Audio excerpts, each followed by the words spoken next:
반갑습니다. 우리가 학교에서 그 역사를 배웠죠. 국사, 역사를 배웠고, 그 다음에 또 매스컴을 통해서도 뭐 역사 드라마 이런 것도 보고, 또 영화를 통해서도 우리가 역사에 대해서 많이 이제 배우는 이러한 부분들이 있죠. 역사책을 통해서 또는 뭐 다른 매체를 통해서든 간에 그 우리나라 역사에 이름을 남긴 사람, 기억나는 사람 있습니까? 여러분 존경하는 사람, 우리나라 역사에 이름을 남긴 사람. 네, 세종대왕. 이순신. 예. 박정희. 예. 그래요. 그런 이제 역사에 이름을 남긴 이런 이제 유명한 분들이 있습니다. 또 세계사에서 이름을 남기신 분은 어떤 분이 생각이 납니까? 우리나라를 떠나서 세계사에, 예, 세계사에 이름을 남기신 분. 누구요? 네로. 히틀러. 징기스칸. 처칠. 나폴레옹. 그래요.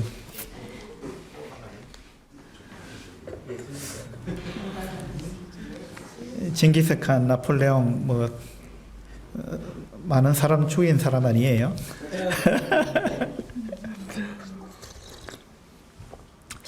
어쨌든 그 역사책에는 그와 같은 사람들이 유명한 사람으로 그렇게 등장합니다. 근데 그건 이제 인간이 쓴 역사책입니다. 인간이 평가하는 역사적인 인물들이죠. 하나님께서 역사를 쓰셨다면 하나님이 쓰신 역사책에는 어떤 사람이 나올까요? 어떤 사람? 예? 믿음의 사람들. 그래요. 그래서 역사책을 누가 쓰느냐에 따라 가지고 그 어떤 인물이 중점적으로 다루어지고 부각되는가, 그것은 이제 크게 달라질 것입니다. 누가 쓰느냐에 따라서 그렇죠. 얼마 전에 나온 뭐 영화 뭡니까? 건국전쟁인가? 맞아요, 제목이? 예, 거기는 이제 우리나라 초대 대통령 이승만을 다루고 있는데, 거기에 대해서 이제 굉장히 말이 많죠. 그 어떤 분은 그 영화를 보고 나서 만세를 부르고, 어떤 분은 그 영화가 너무 편파적이다, 왜곡됐다, 그렇게 이야기를 합니다. 그러니까 역사는 이제 그 어떤 관점에서 보느냐에 따라 달라지는 겁니다. 성경은 역사책이죠. 성경은 역사책입니다. 하나님이 쓰신 역사책입니다. 그래서 이제 성경에 등장하는 사람들을 쭉 보면 하나님은 어떤 사람들을 귀하게 보시는가, 이러한 부분들을 우리가 알 수 있습니다. 그러니까 이 성경에는 세상 사람들이 그 귀하게 생각하는, 유명하게 생각하는 그런 사람들은 뭐 거의 없습니다. 그러니까 하나님이 보는 관점과 사람이 보는 관점이 다르다는 거죠. 사람이 이룬 여러 가지 업적들, 그런 업적들이 성경에는 뭐 없습니다. 그렇죠? 사람이 일군 업적들 뭐 많이 있죠. 또 위대한 건축물들 뭐, 성경에 물론 이제 바벨탑은 나오는데, 인간이 만든 건축물 중에 가장 위대한 건축물이 뭘까요?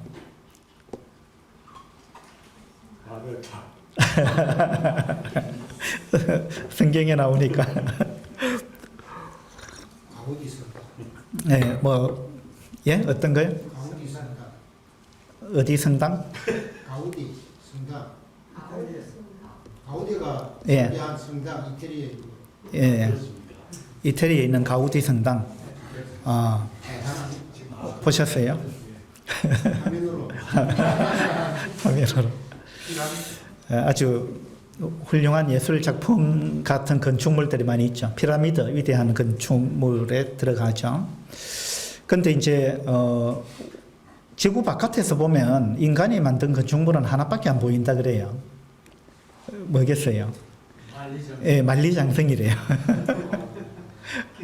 그러니까 이제 지구 바깥에서 멀리서 보면은 인간이 세운 빌딩이든 뭐 아무리 위대한 건축물이라도 우주에서 보면 안 보인다는 거예요.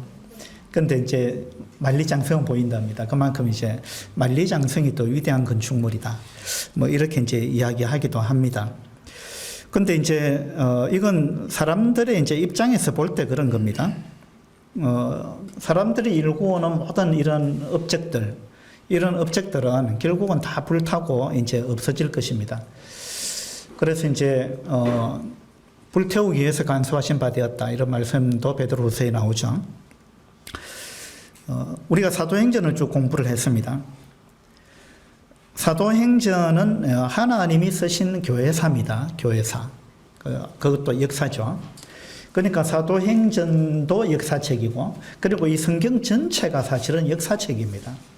그런데 역사책인데 인간이 쓴 역사가 아니고 하나님이 쓰신 역사입니다. 그래서 우리는 이제 이 성경을 통해서 하나님은 역사를 어떻게 보시는가, 그 역사에 있어서 하나님은 어떤 인물을 위대하게 보시는가, 그런 이제 하나님의 관점에서 역사를 우리가 생각해 볼 수 있습니다. 그래서 지난 시간에 우리가 역사가 무엇이라고 생각합니까? 라고 질문했을 때 어떤 분이 History is his story 이렇게 뭐 이야기를 했습니다. 그러니까 역사는 영어로 history인데 그 history는 둘로 쪼개보면 그 단어를 앞에 his, 뒤에 story, 그래서 그분의 이야기다, 뭐 이렇게 역사를 정의할 수도 있어요.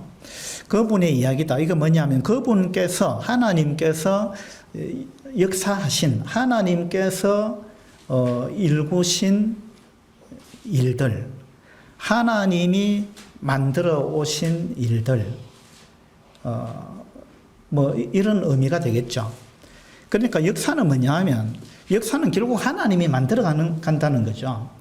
하나님의 손길 뭐 이런 거. 그래서 그것이 결국 역사다 이렇게 이야기할 수 있는데, 이 성경은 바로 그 하나님께서 일구신 그 역사를 기록해 놓은 책입니다. 자, 누가복음 3장을 한번 보도록 합시다.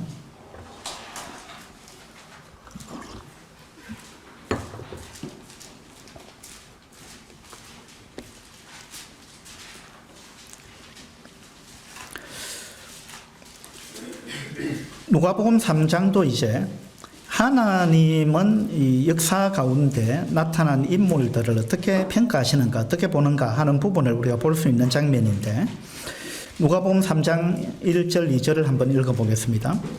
디베리오 황제가 통치한 지 15해 곧 본디오 빌라도가 유대의 총독으로, 헤롯이 갈릴리의 분봉 왕으로, 그 동생 빌립이 이두레와 드라고니 지방의 분봉 왕으로, 루사니아가 아빌레네의 분봉 왕으로, 안나스와 가야바가 대제사장으로 있을 때에 하나님의 말씀이 빈들에서 사가랴의 아들 요한에게 임한지라. 여기에 보면 이제 인간의 역사책에 등장할 만한 많은 사람들이 등장합니다. 그죠? 첫 번째가 이제 디베리오 황제입니다. 디베리오 황제. 이 세계사책에는 티베리우스라고 등장합니다. 티베리우스 황제, 이 로마의 황제입니다. 로마의 제2대 황제인데, 이 당시는 이제 로마가 세계를 지배하고 있던 때입니다. 그러니까 티베리우스 황제 하면은 이 엄청난 인물입니다. 세계를 지배하는, 세계를 통치하는 황제예요. 그러니까 지금은 이제 미국의 대통령이 뭐 세계의 대통령이다 이런 말이 있는데, 그 지금으로 치면 이제 미국의 대통령 정도 되는 사람입니다. 이 디베리오 황제가. 그래서 이와 같은 이제 엄청난 그 인물이 이 성경에 등장합니다. 디베리오 황제. 그뿐만 아니죠. 본디오 빌라도가 유대의 총독으로 있었다. 그 유대를 다스렸던 총독 본디오 빌라도가 또 등장합니다. 이 본디오 빌라도도 아주 위대한 인물입니다. 인간적인 관점에서 볼 때, 인간의 역사에서 볼 때 아주 위대한 인물이죠. 총독, 이 당시 이제 총독은요, 그 유대는 이제 로마의 통치하에 있었잖아요, 이때. 그러니까 이제 로마 황제의 어떤 대리자로서 유대를 통치하는 그러한 인물이었는데, 권한이 어느 정도였느냐 하면 정치, 사법, 군사 모든 면에서 통치권을 갖고 있는 사람입니다. 총독이라는 사람은요. 그러니까 엄청난 권세를 갖고 있는 사람입니다. 거기다가 사형 집행권을 갖고 있어요. 그 다음에 대제사장의 임명권을 갖고 있고 대제사장을 면직시킬 수 있는 면직권을 갖고 있는 사람입니다. 그러니까 이 당시 유대의 총독이다 이러면 굉장한 힘을 갖고 있는 막강한 사람이에요. 그러니까 지금 티베리우스 황제가 등장하고 본디오 빌라도 유대 총독이 등장하고 그것뿐만 아니고 헤롯이 또 등장합니다. 헤롯이 갈릴리의 분봉 왕으로 있을 때 왕이 등장하고 있어요. 자, 황제, 총독, 그 다음에 왕. 그리고 왕이 한 명이 아닙니다. 예, 빌립이라는 또 왕이 등장하죠. 빌립은 이두르웨와 드라고니 지방의 분봉 왕이었습니다. 또 루사니아라는 왕이 또 등장합니다. 루사니아가 아빌레네의 분봉 왕으로 있었다. 그 다음에 그뿐만 아니라 2절에 보면 대제사장 2명이 등장합니다. 안나스와 가야바. 이 당시에 유대에 있어서 대제사장이라는 사람은요, 막강한 권한을 갖고 있는 사람입니다. 그래서 이와 같은 엄청난 사람들이 지금 이 한두 명이 아닙니다. 엄청난 사람이 등장하고 있는데 또 한 사람이 등장하죠. 누굽니까? 요한이 등장하죠. 이 요한은요, 빈 들에 있었습니다. 빈 들에. 요 위에 그 앞에 등장했던 7사람은요, 왕궁에 있는 사람들입니다. 그렇죠? 왕궁에 있는 사람이고 아주 그냥 화려한 옷을 입고 모든 근세를 갖고 있는 이러한 사람들이 등장하고 그 다음에 또 한 명이 등장하는데 그냥 빈들에서 낙타 트롯 입고 낙타 트롯 입었다 이러면 우리가 생각할 때는 아주 그 트롯 낙타 가지고 좋은 옷 입었네 이렇게 생각할지 모르는데 이 당시에 낙타 트롯을 입었다 이 말은 굉장히 가난하다 그런 이야기예요. 그 다음에 이제 석청을 먹었다. 야생꿀을 먹었네. 아주 고급적인 비싼 음식 먹었네. 우리는 그런 생각할지 모르는데 이 당시는 이제 그런 뜻이 아니에요. 제대로 된 음식도 못 먹고 메뚜기 잡아먹고 석청 먹고 이제 이렇게 빈들에서 이름 없이 그렇게 살았던 사람. 아무런 힘도 없고 근세도 없고 명예도 없고 이런 사람. 그런 사람이 이제 요한인데 이 막강한 그 왕들, 황제, 총독, 대제사장 이런 사람과 함께 요한이 딱 등장하는데요. 근데 이와 같은 장면을 볼 때 우리 사람들은 그 앞에 등장하는 7사람에 집중하기 쉬운데 하나님은 그렇지 않다는 거예요. 하나님은 지금 누구한테 집중하고 계시는 거예요? 하나님은 요한에게 집중하고 있는 거예요. 앞에 등장한 7사람은요, 요한을 소개하기 위해서 하나님이 요한을 지금 내세우기 위해서 그 배경으로 이러한 사람들이 통치하던 그때에 요한이라는 사람이 있었다. 그러면서 하나님이 말하고자 하는 사람은 요한이에요. 그래서 3절부터는 전부 요한에 관한 이야기입니다. 그러니까 이건 뭐냐 하면 인간이 보는 역사를 보는 관점하고 하나님이 보는 역사의 관점은 너무 다르다는 거예요. 여기에 티베리우스 황제라든지 총독이라든지 왕이라든지 이런 사람들이 이룬 업적이 얼마나 많았겠어요. 그들은 자기들 통치 기간에 뭔가 업적을 이루기 위해서 얼마나 많은 애를 썼고 그리고 그 막강한 권한을 가지고 아마 많은 일들을 했을 겁니다. 그래서 이제 역사가들은 그들이 일군 업적 이런 것들을 우리 사람이 쓴 역사책에는 그들이 이러이러한 일을 했다. 자, 우리나라도 마찬가지입니다. 우리나라 지금 대통령 임기가 5년인데 어떤 대통령이 5년 동안 어떤 일을 했다. 그 업적 이런 것들을 역사책에 기록하는 겁니다. 근데 성경에는 디베레 황제가 어떤 업적을 남겼다 한마디도 없습니다. 그렇죠? 그가 남긴 업적이 분명히 있을 거예요. 아주 위대한 일이 있을 겁니다.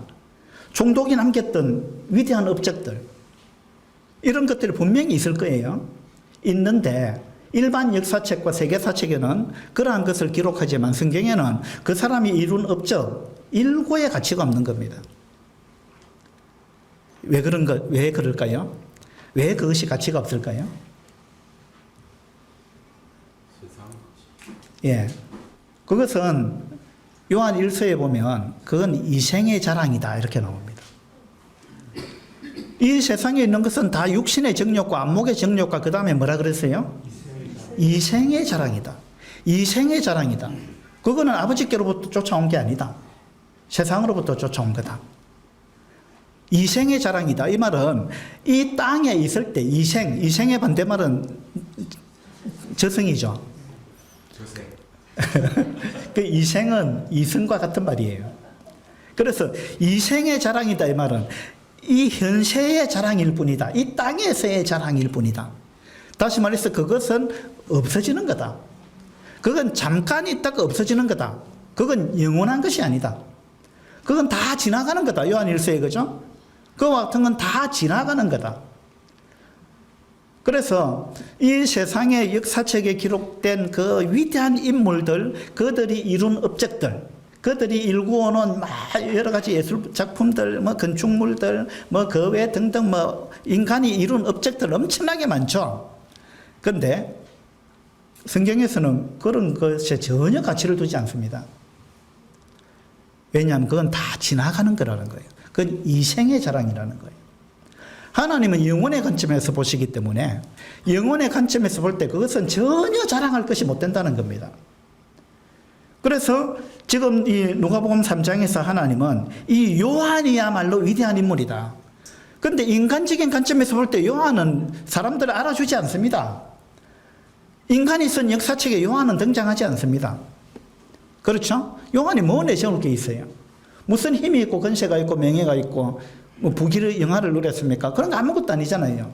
인간의 관점에서 볼 때 요한은 아무런 가치를 부여할 만한 그런 사람이 아닙니다. 그런데 하나님이 볼 때는 티베리우스 황제보다 요한이 훨씬 더 귀한 사람입니다. 그렇죠? 예. 그러니까 우리도 그와 같은 관점에서 인생을 바라봐야 되고 역사를 바라봐야 됩니다. 지금 이제 선거철인데 매스컴에 계속 우리나라의 위대한 인물들이 계속 매스컴에 나옵니다. 세상적인 관점에서 볼 때는 그 사람들이 참 위대한 인물들이에요. 그래서 매스컴에 많은 사람들의 이름이 등장하고 그 사람들의 말이 등장하고 그 사람들이 무슨 말을 했다 이런 거 그런 것들이 많이 등장하지만 이건요 조금 지나면요 다 그냥 잊혀지는 것들입니다. 다 잊혀집니다. 세상 사람들이 중요하게 보는 거하고 하나님이 중요하게 보는 거 이건 너무 다른 거죠. 근데 이제 제가 뉴스나 또 유튜브나 이런 걸 보면서 참 안타까운 게 목사라는 사람이 왜 영원한 것에 가치를 두지 않고 목사의 본연의 일이 있잖아요.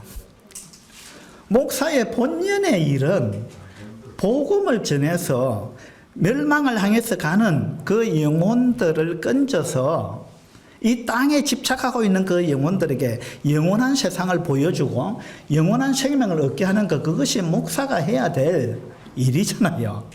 근데 목사가 정치판에 휩쓸려가지고 다 그냥 폭로하고 있고 비난하고 있고 그런 걸 보면서 야, 저분은 목사인데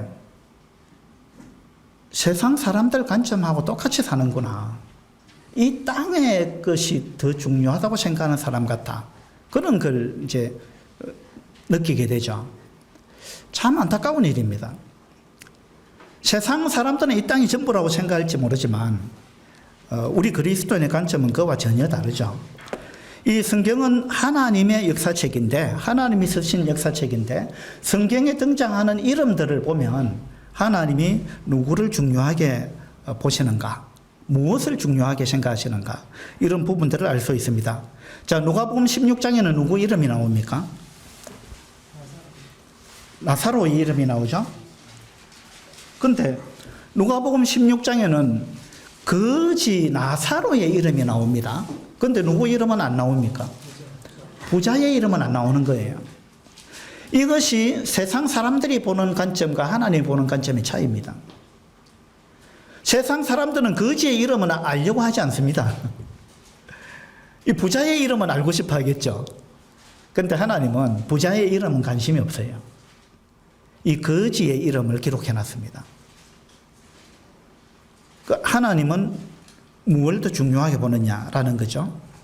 자, 에스라서와 느헤미야서에 보면 많은 이름이 등장합니다. 그 이름은 어떤 이름들이에요?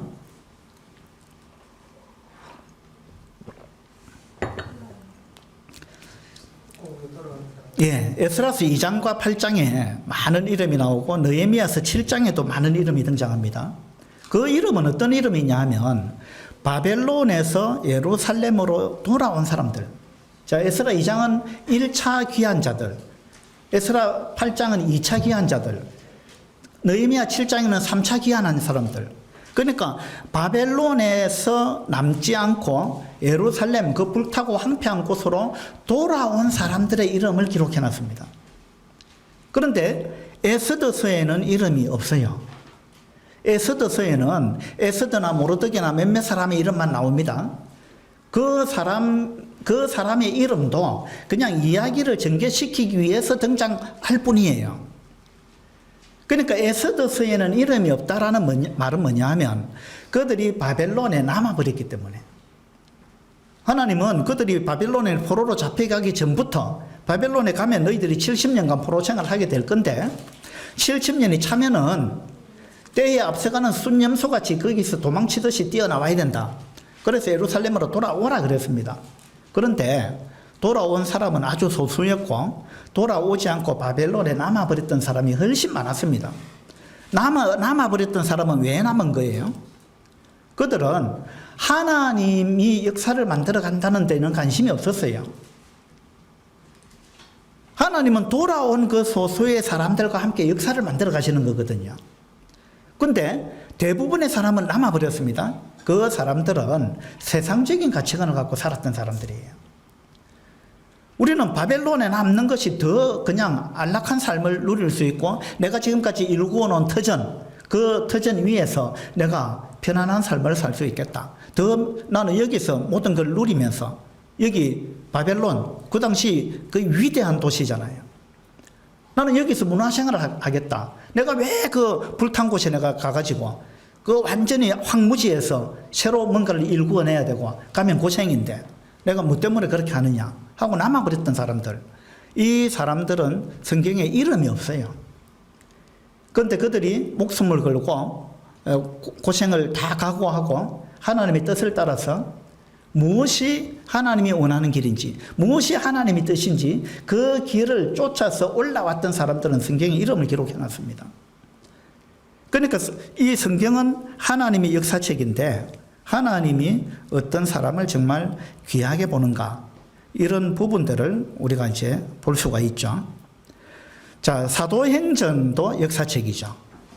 사도행전은 어떤 사람들이 등장합니까? 사도행전에 등장하는 사람 이름 한번 이야기해 보세요. 누구요? 바울, 아볼로, 바나바, 빌립, 예, 베드로. 예. 이 사도행전에 이제 가장 많이 등장하는 두 사람이 있는데 그 두 사람은 베드로와 바울입니다. 사도행전의 전반부는 베드로에 관한 이야기가 굉장히 많죠. 그 다음에 이제 9장에서 바울이 구원받고 13장부터는 바울이 그냥 주인공 같아요. 바울이 이제 후반부에 다 차지하고 있습니다. 근데 베드로나 바울이나 이런 사람들이 세상 역사가들이 볼 때는 아무런 가치가 없는 사람이에요. 근데 사도행전에 우리 방금 성도님들이 이야기한 그런 사람들 말고 또 누가 등장하느냐 하면 헤롯 왕도 등장하거든요. 맞죠? 그 다음에 아가야 총독 갈리오도 등장하거든요. 유대 총독 벨리스, 유대 총독 베스도, 또 갈릴리와 베레아 지방의 분봉왕으로 있었던 아그리빠, 그리고 로마의 황제 가이사, 이런 이름도 사도행전에 등장합니다. 그죠? 등장하는데 우리 성도님들이 지금 기억을 못했잖아요. 자, 사도행전에 어떤 이름이 나오느냐 하니까 이런 왕들 이름 이런 건 한 번도 언급 안 했어요. 그죠? 이게 뭐냐면 세상 사람들이 보는 거하고 우리가 보는 거하고 다르다는 거예요. 하나님도 사도행전에 이 가이사를 비롯해서 이 헤롯 왕이라든지 여러 총독들, 뭐 분봉왕 이런 사람들이 사도행전에도 등장하지만 이 사람들은 그냥 아까 누가복음 3장에 등장한 것처럼 배경으로 등장한 거예요. 배경으로. 이런 사람들을 엑스트라라 그럽니다. 맞죠? 그러면 그런 사람들은 다 엑스트라로 등장했고 사도행전의 주연으로, 엑스트라는 주연이 아닙니다. 보조 출연자예요. 단역 배우예요. 단역 배우. 근데 주연은 누굽니까? 사도행전의 주연은 베드로, 바울 이런 사람들이에요. 그러니까 하나님이 보는 역사와 우리 사람이 보는 역사는 다르다는 겁니다.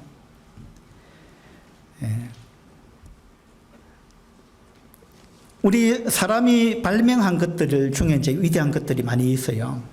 자, 사람이 발명한 것 중에 위대한 거 뭐가 있겠어요? 전기, 비행기, 자동차, 컴퓨터, 핸드폰, 뭐 이런 거. 사람이 발명한 것 중에 정말 위대한 것들 아니에요. 어떤 사람은 사람이 발명한 것 중에 가장 위대한 게 지우개라 그러더라고요. 우리가 잘못된 걸 지울 수 있다는 거. 지우고 새로 시작할 수 있다는 거. 어쨌든 사람이 발명한 것들 위대한 게 많습니다. 그런데 그것이 영혼의 관점에서 볼 때도 위대하냐? 이제 그거예요. 자, 영혼의 관점에서 볼 때 그 비행기가 그렇게 위대할까요? 우리 하늘나라 가면 비행기 타고 다닐까요? 하늘나라 가서도 우리 컴퓨터 할까요? 스마트폰 이런 거 들고 다닐까요? 하늘나라 가면 우리가 자동차 타고 다닐까요? 하늘나라 가면 전기 불 켤까요, 우리가? 이건요, 다 이생의 자랑이에요. 인간이 이룬 모든 업적은요, 이 땅에서 위대한 겁니다. 이 땅에서. 그래서 성경에는 이 세상에서 우리 인간이 이루어온 위대한 업적들 하나도 언급하지 않습니다.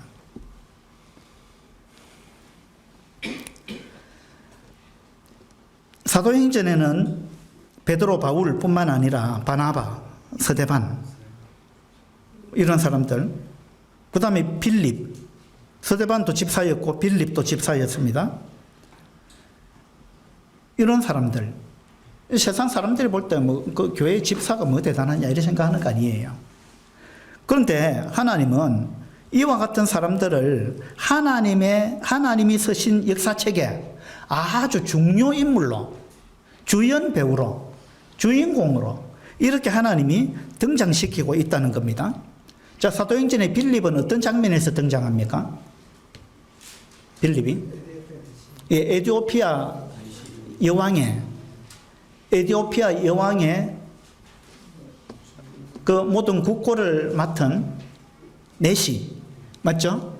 그러면 그 에티오피아 그 나라의 나라의 국고를 맡은 내시, 이 말은 그 나라의 재무장관 정도 되는 거 아니에요.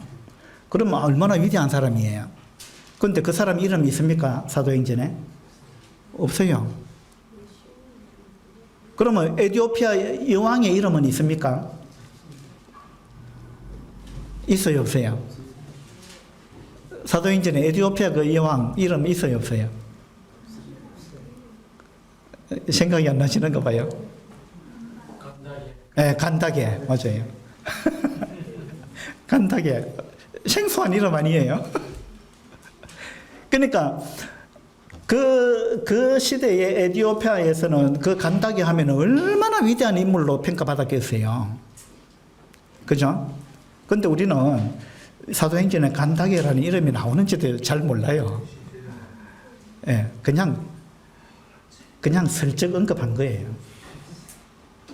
근데 그 사도행전에서 빌립이 등장하는 그 장면에 하나님이 말하고자 하는 인물은 빌립이라는 거예요. 간다게 그냥 슬쩍 언급한 겁니다. 그 다음에 거기에 모든 국고를 맡은 내시, 그 사람 그냥 내시였다. 재무장관인데 뭐 이름 언급도 안 해요. 그런데 그 사람한테 빌립이 갔다. 빌립이 가가지고 어떻게 했느냐? 빌립이 한 말들, 빌립이 한 행동, 빌립을 보복시키고 있는 거예요. 그러니까 우리가 이 성경을 읽으면서 이제 사도행전을 우리가 28장까지 다 마쳤는데 사도행전을 끝내면서 제가 사도행전을 곰곰이 생각을 해봤습니다. 하나님께서 사도행전을 통해서 뭘 말씀하시고자 하는가? 무엇을 드러내시고자 하는가? 사도행전은 하나님이 쓰신 역사책인데 그 역사책에 하나님은 무엇을 중점적으로 기록하셨는가? 하나님은 역사에서 무엇을 중요하다고 생각하시는가? 하나님은 어떤 사람을 위대한 인물로 보고 있는가? 역사책에 이름이 등장한다는 것은 이건 엄청난 명예예요. 여러분이 역사책에 여러분의 이름이 등장한다고 한번 생각해 보세요. 역사책에. 그죠? 그런데 하나님이 쓰신 역사책에 이름이 등장했는데 이 세상 사람들이 중요하게 생각하는 사람들의 이름은 거의 언급도 안 하고 슬쩍 배경으로 엑스트라로 언급하고 지나가는데 근데 사람들이 볼 때는 정말 별 볼 일 없는 사람 같은 빌립, 스데반, 뭐 바나바, 또 도르가 세상 사람들이 중요하게 생각했겠습니까? 이 여인을 도르가. 그런데 하나님이 쓰신 역사책에 도르가라는 여자 이름이 등장한다는 거예요. 또 여자아이 이름이 등장합니다. 누구예요? 여자아이. 예? 사도행전 12장인가 베드로가 옥에서 풀려났잖아요. 천사의 도움으로. 예. 그래 베드로 풀려났을 때 대문을 두드리니까 예, 로데. 여자아이 로데. 이 로데가 이름이 등장하는 거예요. 그냥 여자아이입니다. 아이. 그러니까 하나님이 쓰신 역사책에 등장하는 사람. 그런데 그 사람 이름만 슬쩍 언급하는 게 아닙니다. 그 로데가 어떤 믿음을 가졌는지, 로데가 무슨 말을 했는지 이런 것이 하나님이 쓰신 역사책에 등장을 한다는 거예요. 그리고 그 사람에 대해서 설명을 하고 있다는 거예요. 얼마나 놀라운 겁니까?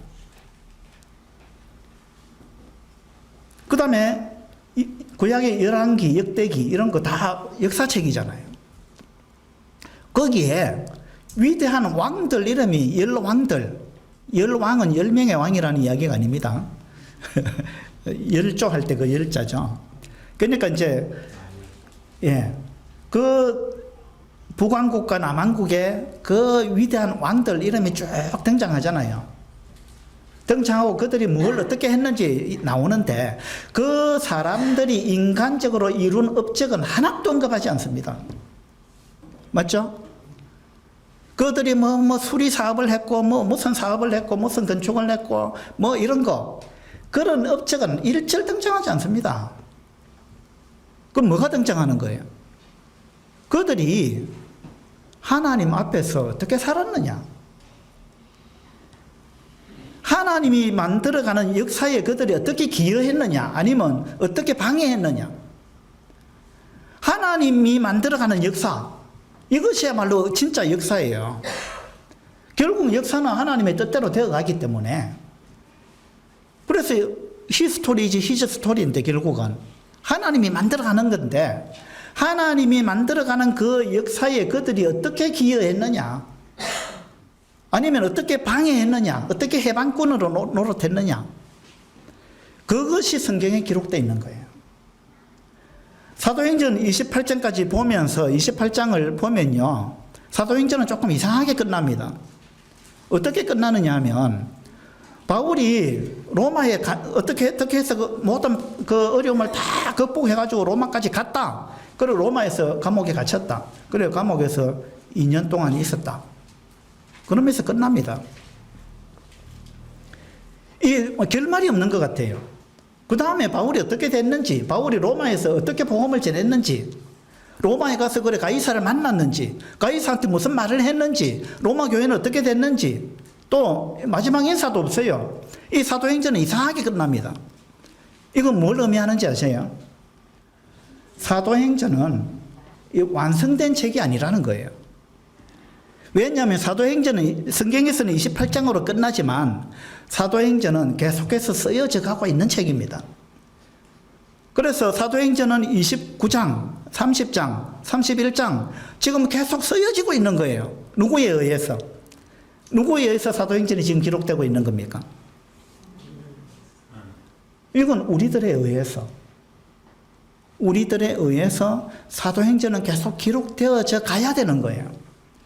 그래서 누가가 사도행전을 기록하면서 사도행전 1장 8절에 오직 성령이 너희에게 임하시면 너희가 권능을 받고 예루살렘과 온 유대와 사마리아와 땅끝까지 이르러 내 증인이 되리라. 이렇게 해서 사도행전이 시작을 합니다. 그래서 이것이 어떻게 복음이 땅끝까지 전해져 가는가, 어떻게 해서 예루살렘에서 온 유대로, 그 다음에 어떻게 해서 복음이 사마리아로, 어떻게 해서 땅끝까지 이 복음이 전해져 가는가라는 것을 누가는 그걸 우리한테 보여주고 싶었던 겁니다. 그래서 사도행전에서 그와 같은 이야기들을 쭉 전개시켜 나갑니다. 전개시켜 나가면서 그 당시에 세계의 심장부로 할 수 있는 로마에까지 복음이 들어갔다. 로마에. 많은 반대가 있었지만 결국은 하나님의 뜻대로 된다. 이것이 사도행전의 결론 아니겠어요? 결국은.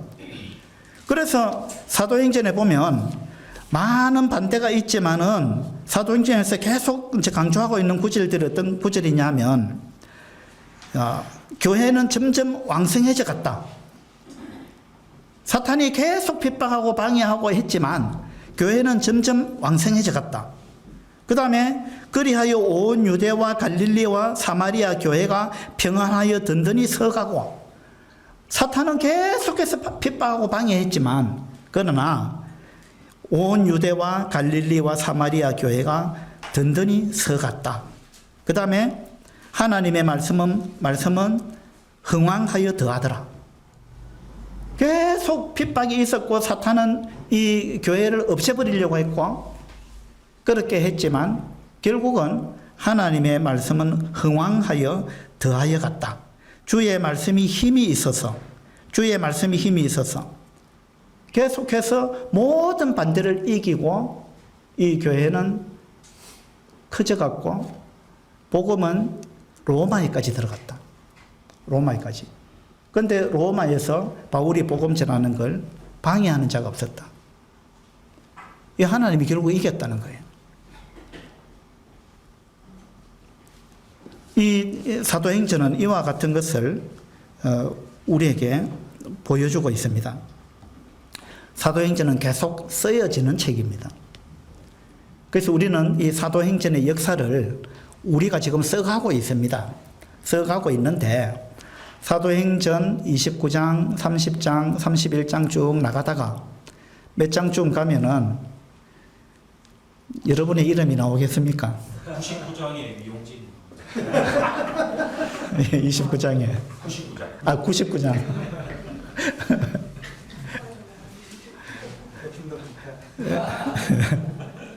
그 99장쯤 가면 이제 위용진 행전 이름이 나올 것 같아요. 그 어떤 장면에서 나올 것 같습니까?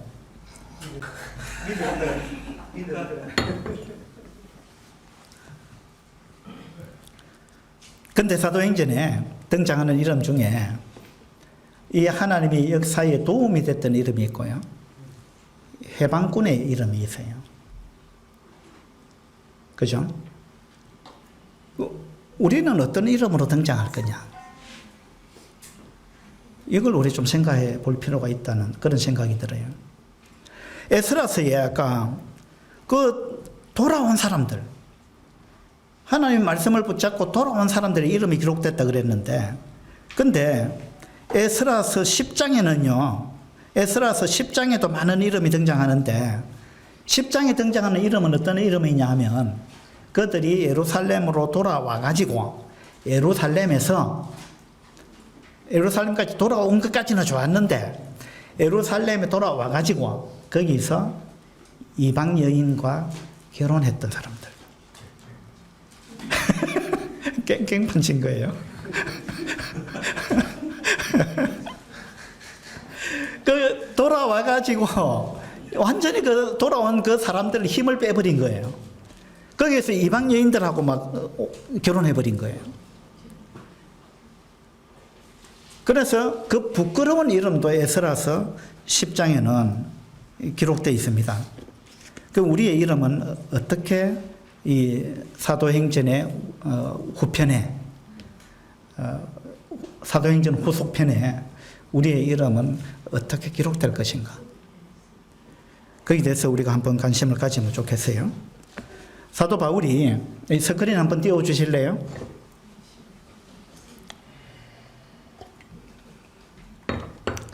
사도 바울이 이제 사도행전에서는 로마 감옥에 2년 동안 갇혀 있는 장면으로 끝나는데, 우리가 그 이후에 쓰여진 서신서들을 쭉 보면 바울이 로마 감옥에서 그렇게 끝난 게 아니고요, 나중에 풀려났습니다. 풀려나가지고 로마에서 어디로 갔습니까? 저기 스바나로 갔죠. 스바나는 이제 스페인 있는 그 지역입니다. 바울의 꿈은요, 내가 스바나에도 가야 하리라. 이 당시 스바나, 스페인은요, 지중해 맨 그 서쪽 끝이잖아요. 그래서 이 당시는 저 스바나가 세상 끝이라고 생각했습니다. 그래서 바울은 내가 세상 끝까지 가서 복음을 전하겠다, 그와 같은 꿈을 갖고 있었어요. 그래서 이제 역사학자들의 글을 보면 바울이 결국 그 로마 감옥에서 풀려나가지고 저 스바나까지 갔다, 이렇게 나옵니다. 그 다음에 스바나에서 또 이제 항해를 해가지고 그레데까지 또 다시 돌아왔습니다. 돌아와서 여러 성도들을 이제 굳게 하고 이런 장면들이 나오는데, 그레데에 왔다는 건 디도서에 보면 나오죠. 디도서에 보면 내가 너를 그레데에 떨어뜨려 둔 이유는 뭐 이렇게 나오잖아요. 그레데에 왔고, 그 다음 밀레도, 에베소 뭐 해가지고 또 다시 저 마게도니아 지역으로 갔다가 니고볼리까지 갔다가, 그리고 다시 이제 또 로마로 갑니다. 저 때는 로마로 그냥 자발적으로 간 게 아니고 체포대에 갔어요. 로마에 이제 첫 번째도 체포돼서 갔는데, 두 번째도 체포되어 가지고 로마로 가서 또 다시 감옥에 갇힙니다. 한 3, 4년 지나가지고 그렇게 해서 이제 갇히는데, 바울이 두 번째 로마 감옥에 갇힐 때는 아주 그 지하 감옥에 갇혔어요. 그 햇빛 하나 들어오지 않는 그 지하 감옥에 갇혀가지고 있다가 결국은 참수형을 당합니다. 예. 바울이 목이 잘려서 그렇게 이제 죽는 그런 장면이 우리 서신서를 통해서 알 수가 있습니다. 디모데 후서를 한번 보도록 합시다.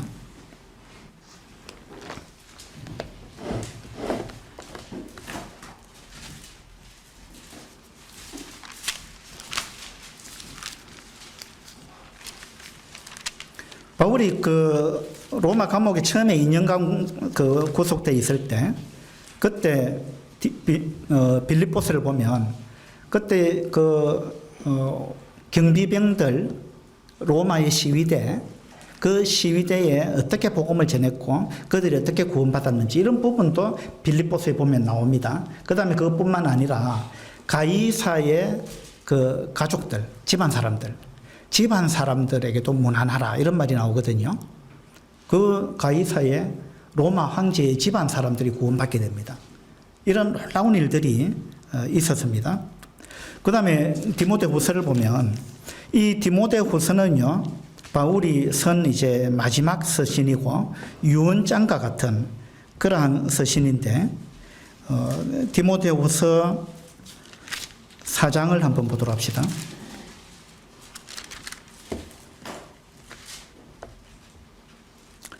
4장 6절입니다. 전제와 같이 내가 벌써 부어지고 나의 떠날 시각이 가까웠도다. 이제 바울이 내가 이제 곧 사형을 당하겠구나 라는 걸 직감했습니다.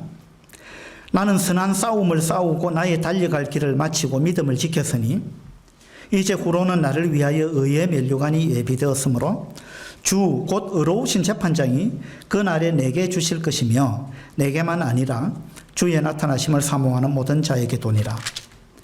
너는 어서 속히 내게로 오라. 여기서 너는 누굴까요? 디모데죠. 디모데후서 디모데한테 쓴 편지입니다.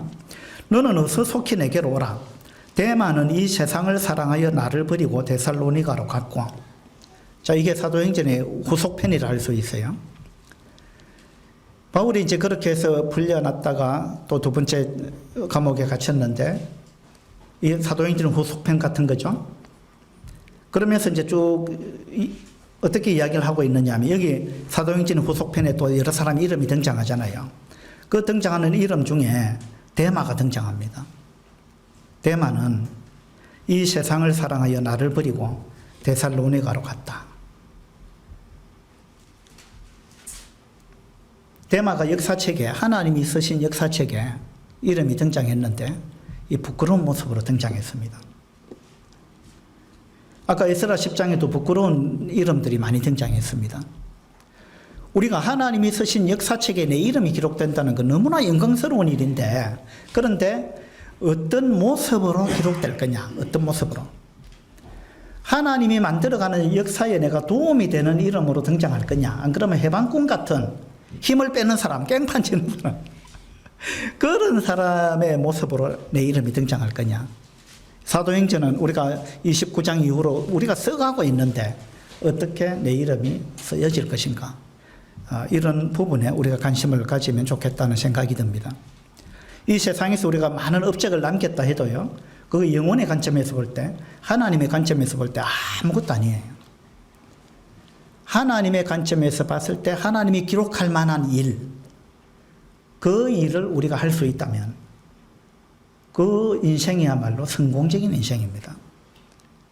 그래서 우리가 그 부분에 우리의 시간을 투자하는 삶을 살면 좋겠다 이런 생각이 듭니다.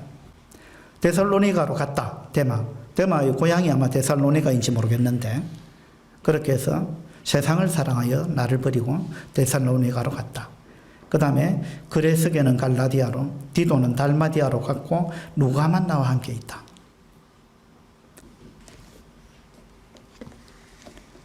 그 다음에 이게 이제 사도행전 후속편이라고 우리가 생각하면은 우리는 어떻게 기록돼야 될까 이런 교훈을 얻기에 중요한 부분이다 이런 생각이 듭니다. 히브리서 11장에도 많은 이름이 등장합니다.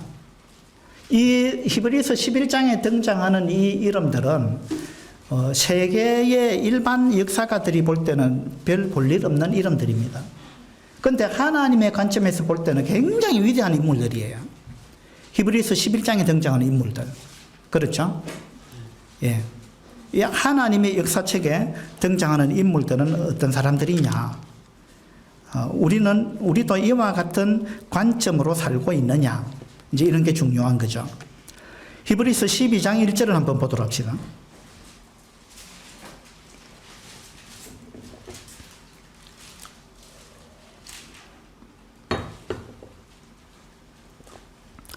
히브리서 12장 1절에 이러므로 우리에게 구름같이 둘러싼 허다한 증인들이 있으니 모든 무거운 것과 얽매이기 쉬운 죄를 벗어버리고 인내로서 우리 앞에 당하는 경주를 하며.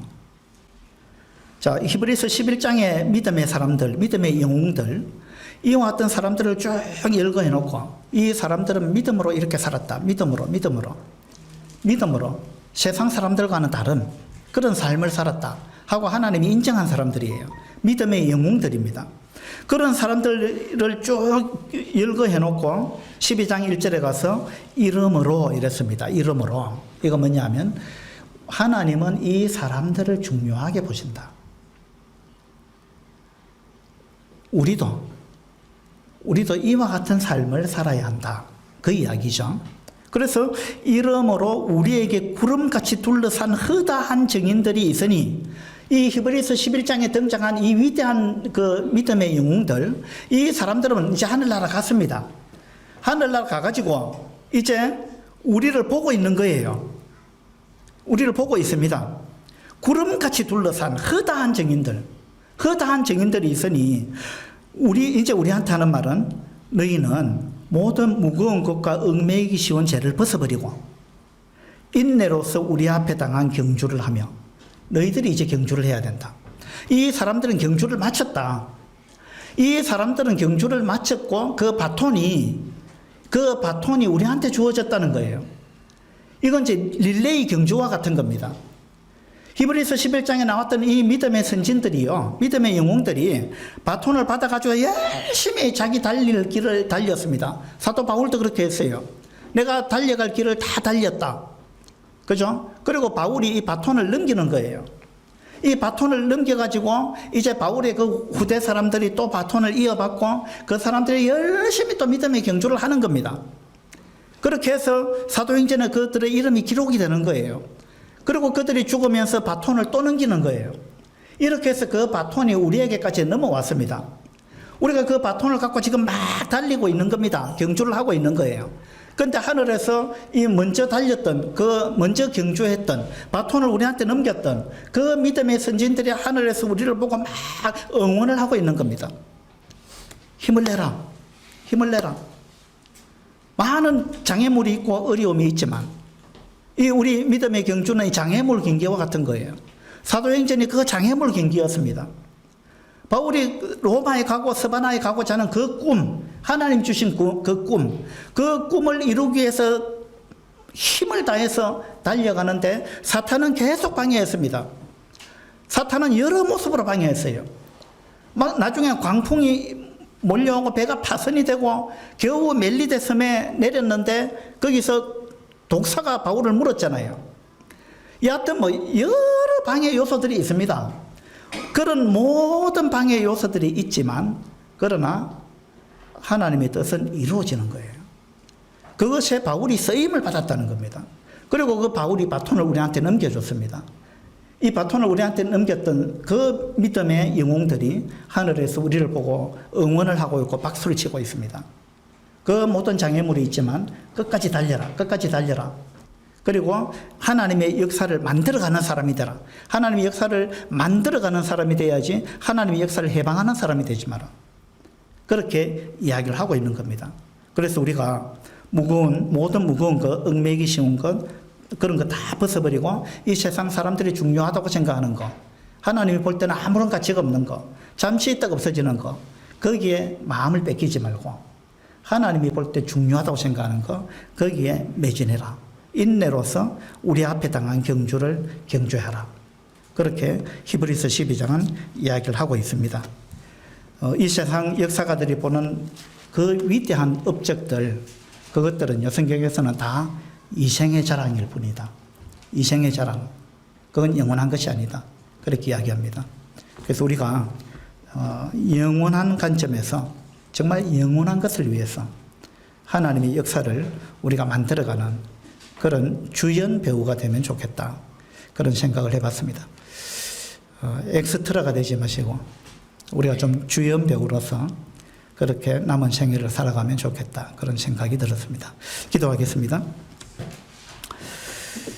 아버지 하나님, 우리가 성경을 읽으면서 하나님은 역사를 어떻게 보고 계시는가, 또 하나님은 무엇을 중요하게 보시는가, 이러한 부분들을 생각해 봅니다. 성경에 등장하는 많은 이름들이 있습니다. 이 이름들은 인간적인 관점에서 볼 때는 세상의 그 역사가들은 중요하게 다루지 않는 그러한 이름들이지만 하나님은 그들을 얼마나 중요하게 보시는가, 이러한 부분들을 생각합니다. 우리도 마찬가지입니다. 아버지 하나님, 세상 사람들은 우리를 몰라줄지라도 하나님은 우리를 얼마나 귀중하게 보시는가, 이러한 부분을 우리가 알고 있습니다. 하나님께서 우리를 귀하게 보시는 만큼 우리가 하나님의 그 위대한 일에 동참하는 그러한 삶을 살아갈 수 있도록 해주시기를 바랍니다. 감사드리며 우리 주 예수 그리스도 이름으로 기도드립니다. 아멘. 수고하셨습니다.